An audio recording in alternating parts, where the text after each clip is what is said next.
যেন বলার মাত্রই মাল সব উল্টে দিয়েছে।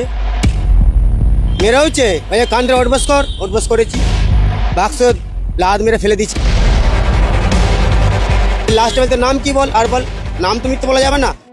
এই লক্ষ কণ্ঠে 5 লক্ষ কণ্ঠে গীতা পাঠকে একা হারিয়ে দিল ওই প্যাটিসওয়ালা।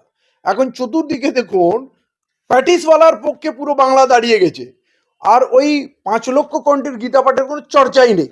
এবং আমি বলছি ওই 5 লক্ষ কণ্ঠে গীতা পাঠ হয়েছে না, ওই একজন বলুন, ওদের মধ্যে একজন আসুক, ওই গীতা যার মুখস্থ আছে সে পড়ে শোনাবে, আপনি পাবেন না।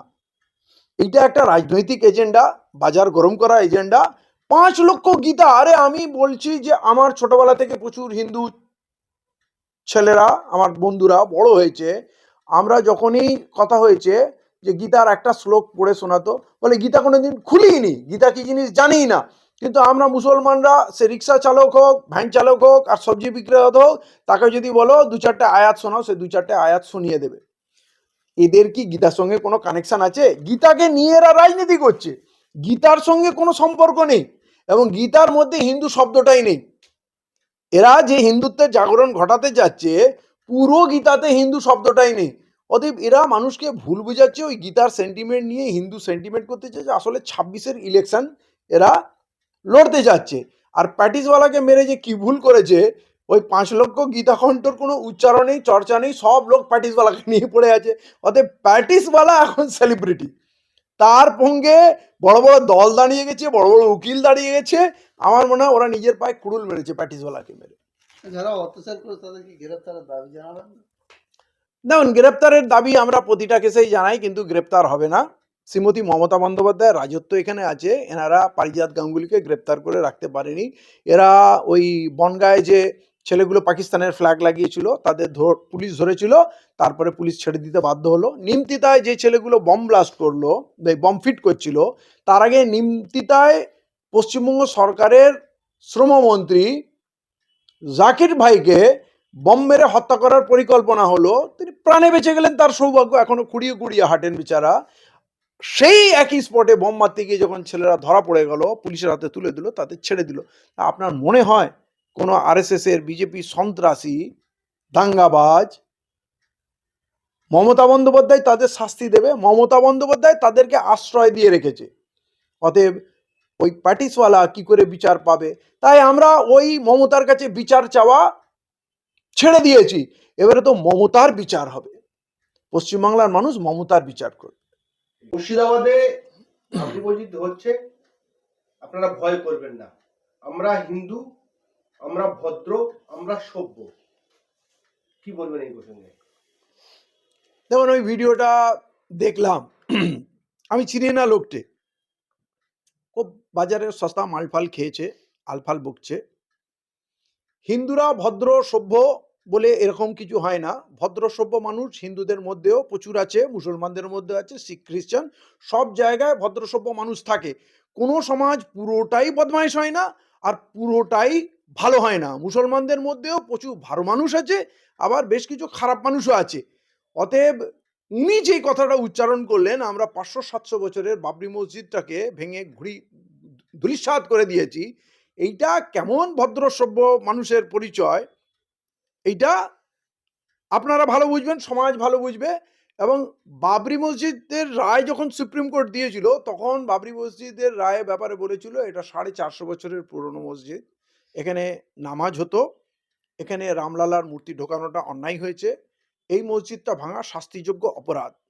অতএব সুপ্রিম কোর্টের জাজমেন্ট পরে ওদের মন্দির বানাতে অনুমতি দিয়েছে, জনগণের চাপে, আরএসএস এর চাপে, মোদিজির চাপে কি, কিন্তু প্রথমে সত্যি কথাগুলো বলেছেন, যেটা একটি 450 বছরের মসজিদ, এখানে নামাজ হতো, মূর্তি ঢোকানো অন্যায় হয়েছে, ভাঙাটা শাস্তিযোগ্য অপরাধ। অতএব এই অপরাধমূলক কাজ করার জন্য কেউ যদি গর্বিত হয়, আমরা 700 বছরের মসজিদ, 500 বছরের মসজিদ ভেঙে দিয়েছি, ও তো অ্যাকচুয়ালি জানে না কত বছরের পুরনো, তাই উল্টোপাল্টা ডাটা দিচ্ছে, এবং তার জন্য যদি কেউ গর্ববোধ করে, এরা তো এখন দিল্লিতে দেখলেন না, আরএসএস এর দপ্তরের পার্কিং প্লাজা ঠিক করার জন্য 1400 বছরের একটা জৈন মন্দিরকে ওরা ভেঙে ধূলিসাৎ করে দিল। অতএব এদের কাছে ধর্ম কোনো ফ্যাক্টর না, এদের কাছে সম্পদ ইম্পর্টেন্ট, গাজওয়ারি এবং এরা যে অসভ্য কালচারে বড় হয়েছে। আরএসএস মানে হিন্দু না, কিন্তু বিজেপি মানে কিন্তু হিন্দু না। এরা উগ্রবাদী, এরা সন্ত্রাসবাদী, এরা হিন্দুর নাম ব্যবহার করে হিন্দু ধর্মটাকে কলঙ্কিত করছে। অতএব হিন্দুরা সভ্য, এই কথায় আমার কোনো বিতর্ক নেই। এবং বেশিরভাগ হিন্দু মানুষ, আমি যতটুকু মিশেছি, অন্তত আমি তো বাংলার মানুষকে মিশেছি, আমার মনে হয়েছে তারা শান্তিপ্রিয় নিরীহ মানুষ। বাংলায় এই হিংসার পরিবেশ ছিল না। এখন কিছু ফালতু লোক সস্তা মদ খেয়ে বকছে, তাদেরকে আরএসএস উস্কানি দিয়ে টাকা পয়সা দিয়ে এইসব বলাচ্ছে, কিন্তু এরা আলটিমেটলি সাকসেসফুল হবে না। বাবরি মসজিদ ভেঙে বা শহীদ করে রাম মন্দির হয়েছে, সেই জায়গায় বলা হয়েছিল যেখানে রামের জন্মভূমি ছিল। একজন সিঙ্গেল ম্যান কোনোদিন কেউ বলেনি যে বাবর অত্যাচারী ধর্ষণ ছিল, সেই জন্য মসজিদটা ভাঙা হচ্ছে। কিন্তু এখন যখন মুর্শিদাবাদে বাবরি মসজিদ শিলান্যাস হচ্ছে, আমাদের রাজ্যের বিরোধী দল শুভেন্দু অধিকারী বলছে যে একটা জায়গায় 100 মসজিদ হোক, কোনো আপত্তি নেই, কিন্তু বাবর একজন ধর্ষক, অত্যাচারী এবং খুনি, তার বিরুদ্ধে তার নামে না করলেই ভালো হতো। কি বলবেন এই প্রসঙ্গে? কি বলবো, এই অশিক্ষিত মানুষগুলো।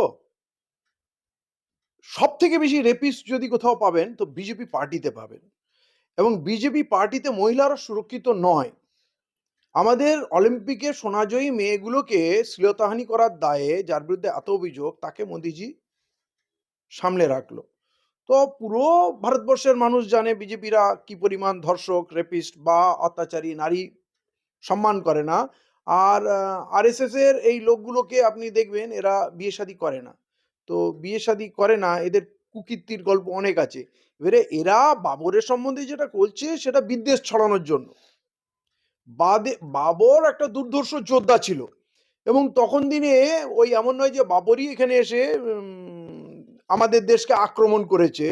আমাদের দেশে খুন, পাঠান, মুঘল, পর্তুগিজ এসছে, ফ্রেঞ্চরা এসছিল, ঠিক আছে, আমাদের এখানে ব্রিটিশরা এসছে, তারা আমাদের দেশ দখল করেছে, কিন্তু এরা কখনো ব্রিটিশদের বিরুদ্ধে একটা কথা বলে না। এরা ব্রিটিশদের পাঁচাটা কুত্তা, ব্রিটিশদের জন্য এরা চরবৃত্তি করেছে, স্বাধীনতা সংগ্রামীদের ধরিয়ে দিয়েছে। আপনি মাল্টা জেলে চলে যান, সেলুলয়েড জেলে, আন্দামানে চলে যান, আপনি যেখানে চলে যাবেন এদেশের ভূমিপুত্রদের হাজার হাজার নাম। আপনি ইন্ডিয়া গেটেতে চলে যান, সেই সমস্ত জায়গায় সব থেকে বেশি নাম পাবেন মুসলিমদের। এরা বাবরের বিরুদ্ধে গল্প দিচ্ছে। তখন তো দেশ জয়, বিশ্ব জয় করা নিয়ম ছিল। বাবর তো একা না, বাবর কিন্তু যখন চেঙ্গিস খানের বংশধররা যখন ভারত আক্রমণ করেছিল, তখন কিন্তু তাদের বিরুদ্ধে যুদ্ধ করে ভারতকে রক্ষা করেছিল কুতুবউদ্দিন আইবক। তো এরা ইতিহাস জানে না, এখন মিথ্যা ইতিহাস লিখছে। মঙ্গলদের আটকে ছিল কারা? এখানকার যারা মুসলিম শাসক ছিল। আর মুসলমানরা যখন রাজত্ব করেছে, দেশে সমৃদ্ধি এসছে, ভারতবর্ষের মানুষ বিচার পেয়েছে, শূদ্ররা বিচার পেয়েছে। ভারতবর্ষে আদালত ছিল না, মুসলমানরা এসে প্রথম আদালত করলো। আদাল শব্দ থেকে আরবি শব্দ আদালত এলো। ভারতবর্ষে মুদ্রা কারেন্সি করলো, ন্যাশনাল হাইওয়ে তৈরি করলো, বিচার ব্যবস্থা তৈরি করলো, ভারতবর্ষকে ভারতবর্ষ বানালো মুসলমানরা। এবারে তার মধ্যে একজন বাবরকে নিয়ে যদি আপনারা পড়ে যান আর মিথ্যা গল্প চালান, তাহলে এদের শুধু রাজনৈতিক ফায়দা তোলার জন্য এই কথাগুলো এরা বলছে।